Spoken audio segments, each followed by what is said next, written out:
네, 시작하겠습니다. 에밀 스미스로 같은 경우에는 기존의 아스날 유소년 선수들 마찬가지로 그 굉장히 어린 나이에 아스날과 계약을 맺었어요. 그 10살 때 헤이랜드 이제 아카데미 계약을 했는데 좀 특이한 점은 뭐냐면은 이 친구는 그 헤이랜드 아카데미를 계약을 맺을 때 스칼라십 계약이라고 해가지고 그 이제 아카데미 아스날 18세 팀 이제 계약하는 그런 단계가 있어요. 그 계약까지 아예 체결을 하고 헤이랜드 아카데미 입단을 했어요. 그러니까 정리하면 이제 프로 계약 전에 모든 유소년에 관한 계약을 다 10살 때 이미 체결을 하고 그쵸. 계약을 했다는 거죠. 네. 네. 그러니까 보통 원래는 헤이랜드에 있다가 여기서 테스트를 한 다음에 삭스 보인 애들만 이 스칼라십이라는 계약을 체결해가지고 18세 팀에 올리거나 아니면 일단 18세 팀에 올린 다음에 여기서 괜찮게 성장을 한다. 그러면 이제 스칼라십 계약을 맺고 보통은 이 스칼라십 계약이 왜 중요하냐면은 요 계약을 맺냐 안 맺느냐에 따라서 이 선수가 프로 계약을 맺냐 안 맺느냐까지 결정되는 편이에요. 아스날 같은 경우에는. 근데 그 스미스로 같은 경우는 이미 헤이랜드 들어올 때 스칼라십 계약까지 하기로 확정하고 들어온 케이스예요. 그러니까 되게 이례적인 케이스로 들어왔었죠. 그러니까 원래 이 친구가 아스날로 올 뻔한 게 아니고 원래 맨시티랑 첼시랑 엄청 경쟁 많이 했어요. 진짜로. 되게 경쟁 많이 특히 첼시랑 진짜 경쟁 많이 했었는데 아스날 쪽에서는 이제 아예 스칼라시 계약까지 얘기를 꺼내 가지고 채운 케이스죠. 그래 가지고 이 친구 같은 경우에는 스칼라시 계약 그 헤이랜드 계약을 맺은 다음에 꾸준히 유명했어요. 꾸준히 유명했고 하다가 이 친구 같은 경우에는 되게 그 지금 이 영상 나오려고 보는데 옛날에 보면은 12세 팀 영상에도 이 친구가 나온 적이 있었어요. 12세. 음흠. 그런 거는 사실 잘 없거든요. 그런 적 있었고 이 친구가 되게 대박이었던 거는 15살 되자마자 헤이랜드 졸업하고 18세 팀으로 바로 월발했어요. 이게 그 헤이랜드부터 거쳐온 선수 중에서는 스미스로가 제일 빨랐고 이거를 깬 게 지금 요새 그건 하지 마. 아니 순서가 달라. 아, 준비한 게. 아 그래? 순서는 알았어. 아무튼 그 18세는 월반했어요. 되게 빠르게 월반했고 그 지금 얘 동기가 은케티아랑 넬슨이랑 나이스거든요. 이제 얘네들은 1년 있다가 18세 팀 들어와요. 그러니까 지 동기들보다 1년 먼저 다 월반을 해요. 그리고 18 그 16세 때 바로 프로 선계약 맺고 리저브 올라가면서 보통 은케티아랑 넬슨이랑 나이스랑 다 17세 아니면 18세 때 이제 프로 선계약 맺고 리저브 경기 이제 리저브 팀으로 올라왔는데 스미스로는 무조건 그냥 얘네도 무조건 얘가 스미스로 그냥 선빵을 때려요 무조건 자기 동기들이 그러니까 있을 때. 정리하면은 얘 동기가 뭐 은케티아, 넬슨, 라이스인데 얘들보다 한 살 더 빠르게 항상 예. 월반했고 네. 그리고 이제 16세 때 이례적으로 이제 프로 선 계약을 맺습니다. 예. 그래서 프로 선 계약이라 하면 이제 너랑 프로 계약 하겠다 이제 미리 언딜 같은 걸 해주는 거죠 이제. 그쵸. 예. 왜냐면은 이제 이런 걸 안 해주면은 이제 뭐 다른 팀에서 와가지고 너 우리랑 프로 계약 할 거니까 네. 하면서 이제 해적질 소위 그쵸. 말하는 보상금 네, 주고. 그런 걸 할 수 있으니까 그런 거를 막기 위해서 이제 되게 빠르게 프로 선 계약까지 하고 리저브 팀까지 빠르게 올라옵니다. 네. 그래가지고 이제 커리어에서 좀 말씀드리면은 아까 이제 여기서 나왔을 때는 건데 아카데미랑 리더에서 아까 저희가 월반이 빠르다고 했잖아요.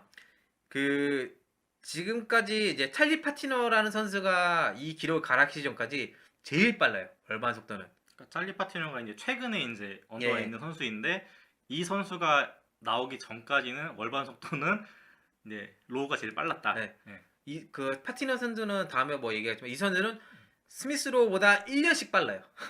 1년씩. 더 잘하나 보다. 스미스로 같은 15살잖아요. 얘는 14살. 뭐 이런 식이에요. 근데 되게 웃긴 게 로우가 이 정도로 월반을 빨리 했는데 솔직히 저도 나름대로 아스날 뭐 뉴스 같은 거를 뭐 이렇게 얘기를 듣고 하지만 한 번도 얘기를 못 들었어요 이 선수에 대해서. 예, 예, 그러니까 뭐 솔직히 이제 뭐 은케티아나 뭐 네. 발로건 이런 애들은 넬슨 뭐 뭐 이래가지고. 골 잘 넣고 뭐 얘 찢어 버린다 리저브에 아니 그 언더에서 네, 이제 네, 그런 얘기 있었는데 로우는 그런 얘기가 한 번도 들리지가 않았어요. 네. 그게 왜 그럴까요? 이게 왜 그러냐면은 그 스미스로 같은 경우에는 그 리저브 경기나 아카데미 경기를 정식으로 보면은 얘가 진짜 진층이 나올 수 있어요. 뭐냐면 바꿔 말해 이 다른 선수들이 못한다는 게 아니고 넬슨이나 은케티아나 나이스는 사실 어느 팀에나 있을 수 있는 눈에 띄는 유망주예요. 뭐 피지컬이 좋다든지 아니면은 되게 빠르고. 스탯을 잘 쌓는다든지 뭐 드리블 시원시원하게 한다든지 이런 타입인데 에밀 스미스는 얘네들 완전 달라요. 무슨 얘기냐면은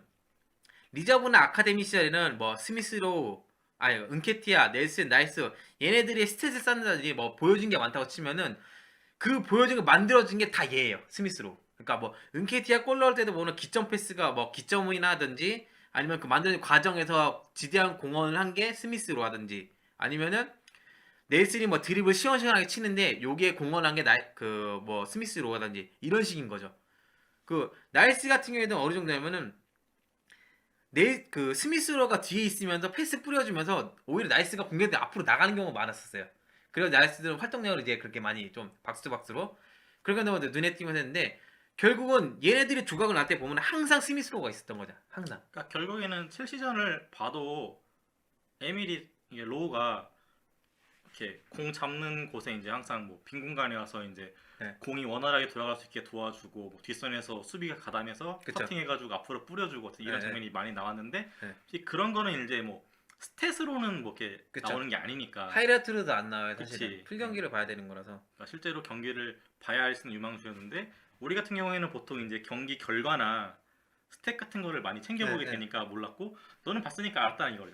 그치. 내가 그래 2018년에 그랬었고 그때 뭐 얘기하면 되지. 내가 왜냐면은 스미스로 같은 경우에는 이미 그 2016년도 15년대 그때부터 볼 때부터 유소년 보는 사람들 사이에서는 얘는 무조건 일군 간다. 1군 간다. 그 두 번째 뭐냐면 그때는 이제 윌셔가 이렇게 망가질지 몰랐으니까 얘는 오면은 야 윌셔랑 그러니까 그때는 이제 윌셔 공격보다는 약간 후방 플레이메이커 많이 그치. 생각했으니까 얘가 공격형 미드필더 쓰고 뒤에 윌셔 쓰면은 우리는 잉글랜드의 뼈대를 완성한다. 이런 점도 되게 좀 각광 많이 받았었죠. 그렇게도 다들 좋아했네. 근데 진짜 스미스로 같은 경우는 리저브 경기에서는 사실 경기나 하이라이트나 이건 티가 많이 안 났어요 진짜로. 근데 이해가 왜냐면 실제 경기를 풀로 봐야지만 그게 나오는 거니까. 그러니까 어쨌든 뭐 보면은 이제 어쨌든 스탯상으로는 많이 안 나타나는데 실제로는 팀에 가장 큰 뭐 영향력을 끼치고 있는 그런 유망주였다. 그래서 이제 이 선수의 이제 주 포지션이 어쨌든 알려진 거는 공격형 미드필더예요. 지금. 네네. 그러니까 아카데미에서 어떤 그런 플레이를 했는지. 그러니까 뭐냐면은 반대인데 알려진 거는 윙어로 많이 알려져 있을 거예요. 왜냐면은 실제 출전도 윙어로 많이 출전했어요. 근데 원래 주 포지션은 공격형 미드필더였고 입단 시절부터 항상 공격형 미드필더였고 실제로 경기를 보면은 하이라이트나 이런 데서는 사이드에서 많이 잡혀요. 근데 실제 경기를 보면은 그 보통 오른쪽 사이드에 이제 넬슨 있고 레프트 사이드에 이제 보통 스미스로가 많이 있었거든요. 근데 말이 레프트 사이드 굳이 말하면 외지랑 되게 비슷하게 포지션 많이 가졌어요. 그리고 이제 거의 프리로에 가까웠었고 그리고 약간 중앙지향적이긴 해요. 그러니까 일단 기본적으로 아카데미 입단했는데 이제 아스날의 기본적인 특징이 사이드에 이제 킥이 좋은 선수를 넣고 싶은데 네.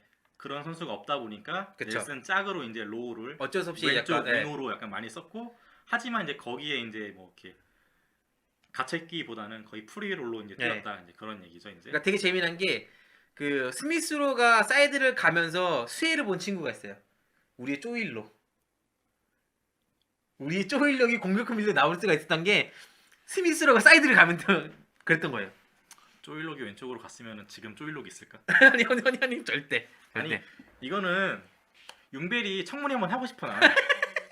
도대체 은케티아와 쪼일록에 무엇이 있었기에 1군에 올려서 썼던 건지 난 너무 궁금해. 아니 근데 리저브실에서는 은케티아는 거의 검은 토레스였고 아니 뭐 은케티아는 뭐 이렇게 대표팀에서 증명했잖아. 언더 21에서 어쨌든 보여줬는데. 쪼일록은 거의 지단이었어요 지단. 쪼일록은 이렇게 미는데 안 밀리고 볼 막 발밑 있고 막 그랬었어요. 아 그렇긴 하죠. 피지컬이 급상승해서 윌록은. 그래서 일단 MS로 이름이 어려워요. 그냥 그래서 그냥 보통은 ESR 부르는 게 제일 편해. 보통은 그냥 스미스로라고 많이 불러요. 그러니까. 보통은. 그러니까 원래 이제 처음에 입단할 때 포지션은 공격형 미드필더였는데 아카데미에서 이제 아스날의 사정상 왼쪽 윙으로 나왔고 뭐 근데 실제로는 거의 프리롤로 뛰었다. 뭐 이렇게 보시면 될 것 같아요.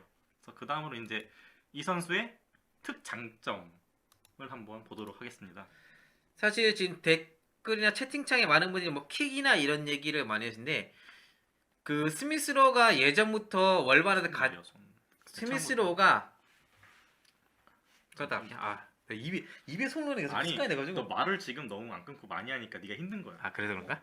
그러니까 나랑 그냥 천천히 주고받아도 돼. 내가 아. 얘기해도 되잖아. 알았어요. 네, 힘들어. 다시 할게요. 아 제가 방송 초보라서 이해 좀 부탁드리겠습니다. 머릿속에 든 건 많은데 어떻게 얘기를 해야 될지 몰라가지고. 하여튼 이제 스미스로 이제 플레이 스타일에서 좀 얘기를 하자면은, 일단 장점부터 얘기해 보자 뭐. 네, 그 채팅방에 많은 분들이 킥력을 많이 말씀해 주시는데, 요게 뭐냐면은 전형적으로 이제 하이라이트라든지 이제 단편만 봤을 때 그치. 킥이 많이 보일 네, 수밖에 네. 없는 건데, 얘가 아카데미 시절부터 지금까지 월반에서의 가장 큰 장점은 뭐냐면 온더볼이랑 오프더볼이 굉장히 좋아요. 거의 이미 이 친구 같은 경우에는 18세 팀 월반 했을 때 바로 이제 1년 만에 바로 이제 리저브에서 성인팀으로 갔을 때 트레이닝을 합류했을 때 이유가, 이미 18세 팀에서 1년 뛰고 평가가 이미 얘는 이 레벨에서는 이걸로는 별로 그 의미가 없다. 차라리 성인팀 올려서 키우는 게 훨씬 낫다라고 할 정도로 오프더볼 온더볼 움직임이 좋고, 이 얘기가 뭐냐면 결국은 얘가 굉장히 그 판단력이 굉장히 좋아요. 그러니까 결국에는 이제 이 선수가 볼을 받기 전, 네. 볼을 받은 후에 판단력이 이미 18세 어린 레벨은 선수 넘어갔다. 레벨, 네. 이 선수는 거의 성인 레벨에서 통할 정도의 선수이다라고 평가를 했기 때문에 이렇게 빠르게 월반이 된 거죠. 네. 그러니까 이들 차라리 이 능력을 키울 거면은 또래 애들이랑 겨루는 게 아니라 차라리 성인 레벨에 훈련시키는 게 훨씬. 그치. 더 높은 레벨에서 더 많은 경험을 시켜줘야지 이제 그런 경험들이 쌓이니까. 네. 아, 그 덕배 마이너스 10 버전이라는 얘기도 있는데, 그 덕배랑은 좀 다르게 이 선수가 활동량으로, 덕배는 되게 많이 하드워킹 많이 뛰기도 하잖아요. 활동량으로 많이 뛰는 타입이 아니고 이 친구는 상대 움직임을 굉장히 많이 관찰하는 타입이에요. 그 첼시전 한 경기를 풀 경기로 보게 된 건데 솔직히 나는 네. 정말 적재적소에 딱딱딱 나타나 항상 네. 위치에 있고. 그러니까, 그러니까 게임하면은 네. 빈 공간에 선수가 자연스럽게 들어오잖아. 네. 그 느낌이더라고. 네. 항상. 그러니까 뭐냐면은 아까 제가 판단력을 얘기했잖아요. 그러니까 뭐냐면 이 친구가 그 플레이에 대한 예측력, 그러니까 소위 말하는 비전이라고 하죠. 그것도 그 이날 때 선수보다 훨씬 좋아요. 굉장히 좋은 편이에요. 그러니까 그러다 보니까 리저브 시절에는 되게 재미난 게, 아카데미에서 보면은 그 스미스로가 되게 어이없는 패스미스가 많이 나올 때가 있어요. 아니면 어이없는 움직임. 그게 뭐냐면은 스미스로가 못해서가 아니고 애들이 그걸 못 따라가. 그치. 로우가 생각하는 그림과 이 친구들이 보는 그림이 다른 거지 서로. 네네네. 그 레벨이 다르니까 이제. 네, 그렇죠. 여기에 더해가지고 지금 이제 킹 얘기를 할 건데, 이 친구가 아카데미에서부터 리저브 때까지 전담킥을 다 해요. 코너킥, 프리킥, 뭐 직접 간접할 것 없이 그 전담킥을 다 도맡아요. 킥도 되게 좋아요. 그냥 킥도. 전담 키커였다. 네, 그러니까 킥이 막 세고 그런 거 아닌데 되게 정확한 편이죠. 킥이. 그리고 일단 뭐 볼 다루는 기술은 되게 뭐 좋아 보였고 네. 기본적으로 일단 오른발 잡이인데 왼발도 되게 뭐 잘 쓴다는 얘기가 네. 있어요. 제가 그 블로그에는 양발로 써놓긴 했는데, 그 성인 레벨에서는 확실히 양발로 하기엔 조금 무리가 따르죠. 근데 리저브 레벨에서는 그냥 양발잡이라고 봐도 무방할 정도로 굉장히 좋았어요. 그래서 뭐 일단 우리 로우의 장점은 뭐 온더블 오프더블, 그러니까 판단력이 굉장히 빠르고 네. 좋다. 네. 볼 다루는 기술도 좋고. 네. 킥은 뭐 아직 뭐 잘 모르니까 우리가 아카데미 그쵸. 시절에는 뭐 전담 키커였다. 그리고 뭐 양발로 다 잘 쓴다. 이 정도로 볼 수가 있겠네요. 그러면 어쨌든 뭐 장점만 있는 선수는 없으니까 네. 뭐 일단 단점 한번 보죠. 그 단점을 지금 이제 화면 보시면 아시겠지만 제가 부상이랑 피지컬로 이제 말씀을 드려놨을 거예요. 그러니까 뭐냐면은 스미스로가 사실은 아카데미 시절 18세 팀에 있을 때는 부상이 많이 당한 선수는 아니었어요. 18세 좀 팀에서. 한번 장기 부상이 크게 있었으니까. 네. 그러니까 뭐냐면 그 이제 그 리저브 팀 올라오면서 성인 레벨 선수랑 부딪히면서 좀 잔부상도 많았고, 나중에 이제 막판에 이제 큰 부상도 있었었죠. 결국에는 좀 피지컬이 성인 레벨은 아닌데 네. 머리는 성인 레벨이어서 거기에 올려놨더니 올리다 보니까. 뭐 그런 부작용이 있었다 그런 느낌이네. 네. 그랬는데 제가 확실히 그래가지고 부상과 유리몸은, 사실 유리몸은 아니에요. 스미스로가. 왜냐면은 그 아카데미 시절에는 진짜 철강왕이었거든요. 그러니까 오히려 이제 너무 일찍 월반을 성인 레벨에서 너무 일찍 말씀해주신 대로 너무 이제 경쟁을 하다 보니까 조금, 그 비트바이도 마찬가지 월반이 좀 빨라가지고 그런 본인 케이스가. 나이대에 맞지 않는 곳에서 네. 경쟁을 하다 보니까 어쩔 수 없이 이제 부상 문제가 따로 온 거고, 결국에는 이제 허더스필드 임대를 가면서 뭐 그 시절에 이제 피지컬이 굉장히 불었다 그래야 되나? 깜짝 놀랐어요. 진짜로 깜짝 놀랐어요. 스미스로가 키도 굉장히 컸고, 그러니까 나는 진짜 되게 신기한 게 키 얘기하니까 그 윌로 키 큰 시점이랑 스미스로 키 큰 시점 비슷해요. 근데 우리 그 뭐지 이제 피지오들이 좀 바뀌어가지고 그 영향인지 모르겠는데 스미스로 그 덩치도 많이 커지고 일단 제일 좋은 게 그 이번에 이제 어제 최 시즌이긴 하지만 근데 스미스로 제일 안 좋은 습관 중에 하나가 뭐였냐면은 볼을 잡기 전에 무게중심이 높아요. 약간 높은 편이 많았고 그 볼을 잡았을 때 약간 무게중심이 많이 낮지 않고 약간 오히려 엉거주춤한 편이 많았었는데 그래 좀 부상이 좀 많거나 그랬거든요. 근데 최신대 보면 알겠지만 무게중심도 굉장히 낮아지고 일단 몸이 불었어요. 진짜로 엄청 불었어요. 깜짝 놀랐어요. 진짜 스미스로가 상하체가 되게 불균형으로 되게 유명했어요. 리저브 시절에 하체는 막 되게 근데 상체 비실비실해가지고 난리도 아니었거든요. 아카데미 시절에는. 근데 이번에 보니까 확실히 굉장히 피지컬이 좋아진 것 같은데 이게 허더스필드 임대 관계에 조금 많이 도움이 되지 않았나 싶더라고요. 아 근데 하체는 되게 튼튼한데 스타킹 신는 스타일은 근본. 클랩 스타일. 네. 아니, 근본이 아니야. 그거는 테크니션의 근본이야. 아 테크니션 근본이야? 얇은 싱가드에 딱 스타킹 거기 싱가드 딱 거기까지만 이렇게 해놓고서 드리블로 제끼는. 아스날로 치면은 흘랩. 한국에는 안정환. 이런 선수들이 보통 이제 그런 느낌인데 흘랩은 근데 다리가 이렇게 얇아가지고 젓가락 별명이 젓가락이잖아. 근데 드리블 잘했잖아. 근데 네. 근데 로우에게서 그런 다리의 냄새가 났어. 아 테크니션의 근본의 느낌이 나는구나 얘는. 로우가 진짜 하체가 진짜 졌어요. 아카데미 때 진짜. 근데 보면은 몸이 이래요. 삼각형. 그 보이나? 이렇게 돼가지고 하체 이만하게 굵은데 위에는 얇아. 이런 식으로. 하나도 안 느껴져. 아, 그래? 이래야 되나? 이래야 되나? 약간? 아무튼 약간 그런 아니, 느낌. 보통 몸이 튼튼한 역삼각형이라고 그러지 않아요? 보통 몸이? 아니. 어깨부터 이렇게 돼서. 그쵸 이렇게 되는데 얘는 반대야. 약간 하체가 굵어요. 이렇게. 약간 다이아몬드. 아니 상체랑 하체랑 따로 얘기를 하지 그러면. 아 그런가? 아무튼 하체 되게 좋았어요. 아카데미 시절부터. 뭐 어쨌든 이제 뭐 되게 핫한 리그 데뷔전을 치렀고 어쨌든 로우는 오늘 경기 그러니까 그때 이제 첼시전에서는 좀 어쨌든 이제 빠르게 교체를 해줬죠. 관리죠. 관리 차원에서의. 앞으로 좀 이번 시즌에 자주 볼 수 있을까요, 얘를? 저는 개인적으로 자주 볼 수 있을 것 같아요. 왜냐면은 미켈이 원하는 플레이를 했거든. 근데 윌록은 그렇지 못했기 때문에. 그래도 아마 오늘 경기에도 아마 선발로 나왔으면 좋긴 한데 관리차에서 교체로 나왔을 것 같긴 하거든. 근데 뭐가 됐든 아마 당분간 기회는 꾸준히 출전 받을 것 같아요. 확실히 이제 좀 기회는 많이 받을 것 같다. 네. 어쨌든 뭐 간만에 좋은 선수가 올라온 것 같아요. 어쨌든. 네. 그래서 뭐 어쨌든 지금 뭐 35번이었나 2번이었나 뭐. 32번 세호 번호. 예. 근본의 번호죠. 또 내가 좋아하는 이거지. 근본의 번호. 32번. 어쨌든 이제 좋은 선수가 올라왔고 뭐 어쨌든 동기들과 같이 있는데 나이트가 뛰었으니까 뭐 같이 뛰면은 또 뭐 그쵸. 그러니까 어쨌든 유로파에서는 좋은 모습이 계속 나왔으니까 뭐 자기 친구들하고 뛰어서 그런지. 네. 아 지금 그 고그마님이 둘이 티키타카 장난없다고 얘기했었는데 걔네 둘이 리저블 아카데미들에 그걸로 많이 털어먹고 다녔어요. 그때도 얘기했지만 그 스미스로가 그 첼시 전문 담당 일진이었어요. 아카데미 시절에 리저브랑. 아 저희가 이제 첼시전 시작할 때 이제 선발 라인업 딱 보고서 로우 보자마자 한 얘기가 이 친구 레브니가 한 얘기가 제 언더 시절이었나 리저브 시절에 첼시 담당 일진이었다고. 일진이었다고 그래서 나온 거 아닌가 네. 그런 느낌이었는데 때려잡지는 못했는데 어쨌든 경기력이 되게 큰 그쵸, 영향력을 줘서 되게 좋았어요. 뭐 어쨌든 그러니까 둘이 그 유로파 때보다 티키타카를 리저브 시절에 겁나 많이 했었어요. 되게 진짜로. 네, 그래서 이제 우리 슬레븐이 2년 전부터 자신 있게 밀었던 로우 핫 데뷔전을 치르고 아스날 코리아 방송에도 드디어 로우 코인 좀 타보자. 로우 코인 좀 타보자. 저희가 옛날에. 나중에 이제 아스날 코리아 게시물로 이 친구가 이제 2년 전에 썼던 로우 글 링크를 올려드릴게요. 이제 아스날 코리아 이제 가입하셔가지고 그 글 미리 한 번씩 보시고 이 친구가 2년 전에는 뭐 이렇게 평가를 했는데 뭐 최근에 뭐 느낌이 어떤지 한번 비교해 보시면 좋을 것 같아요. 제 블로그 옛날에 이제 그 지금은 이제 거의 바빠가 못했었는데 그때 옛날에 한 3번의 코인 탄 적이 있었어요. 그 한 번이 이제 나브리 코인 한번 탔었고 한 번이 되게 의외로 은케티아 코인 한번 탔었고.